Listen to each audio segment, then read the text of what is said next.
샬롬, 한 주도 평안하셨나요? 언제나 여러분의 삶에 주님이 주시는 은혜와 기쁨과 평강이 늘 가득하기를 소망합니다. 오늘도 이렇게 5분 말씀 묵상 영상을 올립니다. 이 영상을 통해서 함께 은혜를 나누고 주님의 그 말씀이 우리의 삶 가운데 깊이 스며들기를 소망합니다. 이 5분 말씀을 통해서 우리가 말씀을 나눌 뿐만 아니라 또한 기도 제목도 함께 나누기를 원합니다.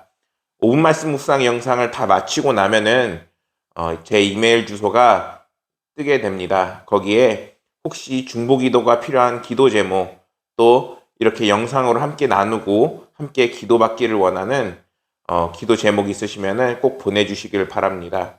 함께 기도하고 서로를 위로하고 하나님의 은혜가 함께하기를 소망합니다. 고강은혜감리교회에 출석하기 원하시는 분들은 네이버에 고강은혜교회라고 치면은 그 주소가 나오니까 꼭 예배 시간을 참조하셔서 함께 예배 드리기를 소망합니다. 오늘 함께 나눌 말씀은 요한복음 4장 23절과 24절 말씀입니다. 함께 본문 말씀을 읽겠습니다. 하나님께 참되게 예배하는 자들은 영과 진리로 예배할 때가 오나니 곧 이때라. 아버지께서는 자기에게 이렇게 예배하는 자들을 찾으시느니라. 하나님은 영이시니 예배하는 자가 영과 진리로 예배할지니라. 아멘. 그리스도인들에게 예배는 정말 중요합니다. 왜냐하면 예배를 통해서 하나님을 만날 수 있고 경험할 수 있고 하나님의 놀라운 말씀을 들을 수 있는 장이기 때문입니다. 우리는 예배를 통해서 하나님을 느낄 수 있습니다. 그렇기 때문에 예배를 어떻게 드리느냐는 정말 그리스도인들에게 중요합니다. 오늘 말씀에서는 예수님께서 우리에게 예배를 이렇게 드려라 이렇게 말씀을 하고 계십니다. 오늘 말씀에서 예수님께서는 어떻게 예배를 드려야 하는지를 말씀해 주시면서 먼저 하나님께서 영이시라 말씀해 주십니다. 예수님의 이 선포는 하나님께서 오늘날 성령으로 우리와 함께 하신다는 것을 뜻할 뿐만 아니라 어떻게 예배를 드리는 것이 하나님을 기쁘게 하는 예배인지를 분명하게 알려줍니다. 하나님은 영이시기 때문에 우리가 하나님과 교통하는 방법 역시 영적이어야 합니다. 구약 성경 이사야의 그 말씀을 보면은 이사야가 활동하던 그 시기에는 유다 사람들은 종교적 의무가 굉장히 열심을 다했습니다. 많은 사람들이 제물을 하나님께 드리고 월삭과 안식일과 대회로 모이는 일도 열심을 냈습니다. 이러한 모습은 겉으로 보기에 이스라엘이 이제는 종교적 부흥기를 맞고 있다라고 볼 수 있어 보였습니다. 하지만 하나님께서는 그들에게 이렇게 말씀하십니다. 이사야 1장 13절 말씀을 보면은 헛된 제물을 다시 가져오지 말라. 분향은 내가 가증히 여기는 바요. 월삭과 안식일과 대회로 모이는 것도 그러하니 성회와 아울러 악을 행하는 것을 내가 견디지 못하겠노라. 하나님께서는 이렇게 말씀하십니다. 헛된 재물은 거짓과 허위라는 의미와 함께 물질적으로 도덕적으로 가치가 없는 예물이라는 것을 말씀하시는 것입니다. 그리고 하나님께서 이것들을 어떻게 하신다는 거죠? 바로 거부하신다는 것이죠. 하나님은 영이시기 때문에 하나님 앞에 우리가 숨기고 가릴 수 있는 것은 없습니다.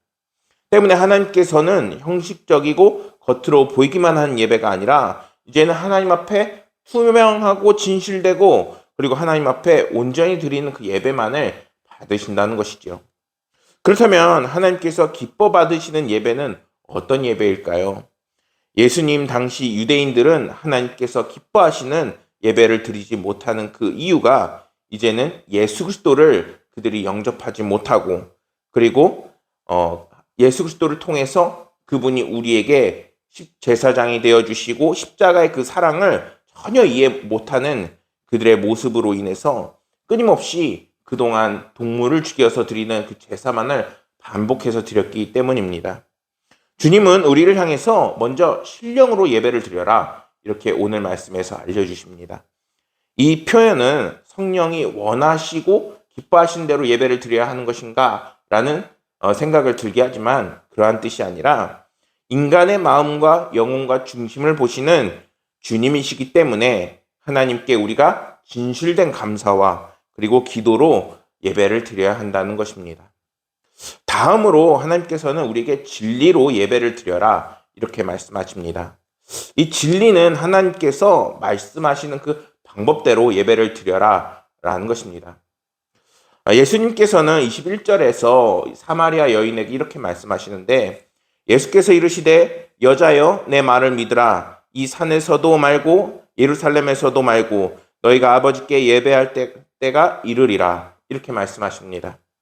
이때 당시에는 사마리아와 유대인들이 함께 예배드리는 상황이 아니었습니다. 그들은 서로를 이제 기피하면서 사마리아는 사마리아대로, 예루살렘은 예루살렘대로 이렇게 예배를 드리는 상황이었죠. 그런데 예수님께서는 그 여인에게 이제는 예루살렘도 그리고 사마리아가 드리는 방식도 그 모든 것도 아니라 이제서는 예수님을 통해서 드리는 그 예배의 그때가 올 것이라 라고 우리를 향해 말씀하십니다.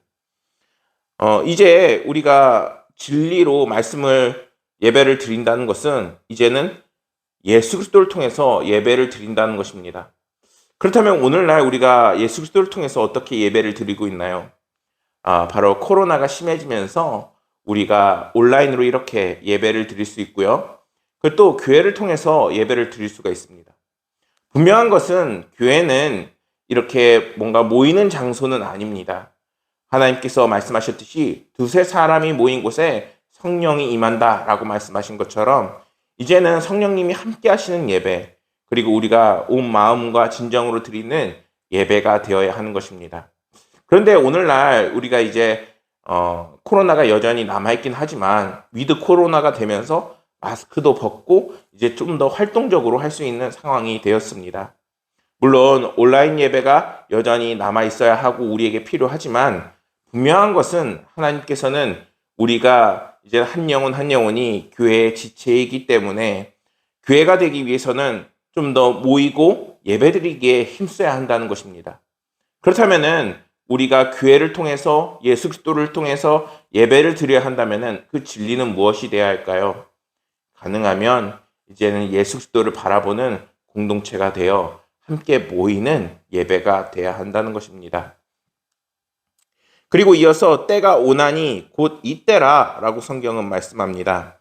이 말씀을 원어로 직역해 보면은 그러나 때가 오고 있으니 바로 지금이다 라는 의미를 가지고 있습니다. 여기서 때라는 의미는 알맞고 적합한 유리한 시간을 의미합니다. 그래서 이 때라는 것은 바로 지금을 의미하는 것이죠. 그렇다면은 우리가 하나님 앞에 감사와 진실함과 그리고 예수 그리스도를 통해서 하나의 공동체가 되어 언제? 바로 지금 우리가 5분 말씀을 나누고 있는 지금처럼 함께 예배를 드려야 한다는 것입니다. 사랑하는 여러분, 오늘날 우리가 정말 많은 힘들고 어려운 시간을 보내고 있습니다. 무엇보다도 하나님과의 깊은 만남이 필요한 시기를 우리가 보내고 있지요. 또 하나 강진으로 인해서 튀르키예에 정말 많은 사람들이 고통받고 눈물 흘리고 있습니다. 우리가 이럴 때일수록 하나님 앞에 진실되게 예배드리고 하나님을 깊이 만나는 시간을 우리가 가져야 합니다. 우리는 어떻게 예배드릴 수 있을까요? 이제는 조금 더 교회로, 이제는 조금 더 모이는 공동체로, 더욱더 나 혼자의 개인 신앙이 아니라 함께 모이는 공동체가 되시기를 소망합니다. 그럴 때 하나님께서는 우리의 진실된 기도와 진실된 모임과 진실된 교회를 통해서 모이는 교회를 통해서 더 놀랍고 크신 역사를 일어나가시고 또한 우리의 기도 소리를 들어주실 것입니다. 우리 모든 성도님들이 이제는 더 하나님께 집중된 예배, 하나님께로 모이는 예배, 하나님께서 기뻐하신 예배를 드려서 이러한 놀랍고 크신 기도 응답과 또한 많은 은혜를 받으시기를 소망하겠습니다. 감사합니다.